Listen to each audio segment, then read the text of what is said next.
बिहार के एक पुराने महल में, जिसे अब शापित महल के नाम से जाना जाता था, एक तिजोरी थी जिसे गांव के लोग मृत्यु की तिजोरी कहते थे। इस तिजोरी के बारे में कहा जाता था कि इसे खोलने वाला इंसान कभी जीवित नहीं बचता।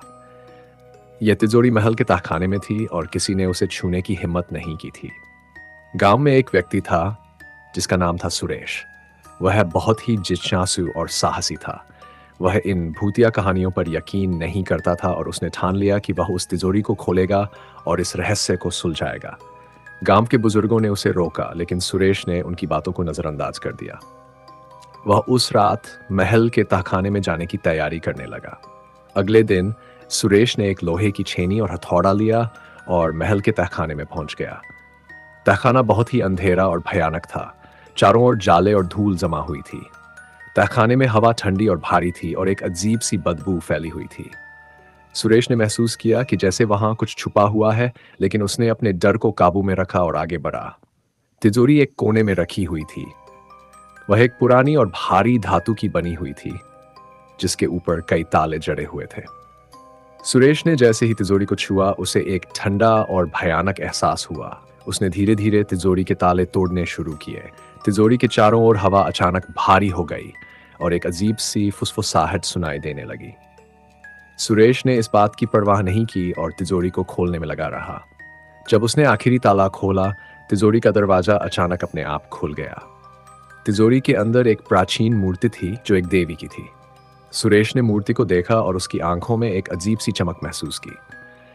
उसने मूर्ति को उठाने के लिए हाथ बढ़ाया, लेकिन जैसे ही उसने उसे छुआ, तिजोरी के अंदर से एक भयानक चीख सुनाई दी। सुरेश के हाथ अचानक से सुन्न हो गए और उसने मूर्ति को वहीं छोड़ दिया। तहखाने की दीवारों पर अचानक से खून की लकीरें उभरने लगीं और चारों ओर भयानक आवाजें गूंजने लगीं। सुरेश ने महसूस किया कि जैसे कोई अदृश्य शक्ति उसे पकड़ रही हो। उसने तिजोरी को बंद करने की कोशिश की, लेकिन तिजोरी अब खुली ही रही। सुरेश ने तहखाने से बाहर भागने की कोशिश की, लेकिन उसके पैर जैसे जमीन से चिपक गए थे। तभी तिजोरी के अंदर से एक काले धुएं का बादल उभरा, जिसने पूरे तहखाने को घेर लिया।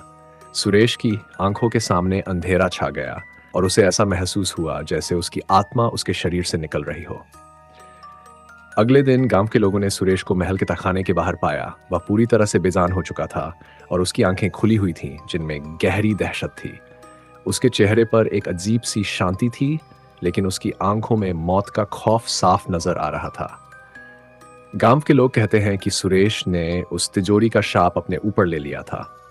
अब वह तिजोरी फिर से बंद हो चुकी है और कोई भी उसे खोलने की हिम्मत नहीं करता। गांव के बुजुर्ग बताते हैं कि वह तिजोरी एक प्राचीन राजा के खजाने की रक्षा करती है और जो भी उसे छूने की कोशिश करता है, वह उस शाप का शिकार बन जाता है। महल का तहखाना अब भी वीरान पड़ा है और तिजोरी के आसपास एक भयानक सन्नाटा छाया रहता है। लोग कहते हैं कि रात के समय वहां से सुरेश की चीखें सुनाई देती हैं और जो भी उन्हें सुन लेता है, वह भी उसी शापित तिजोरी का अगला शिकार बन जाता है।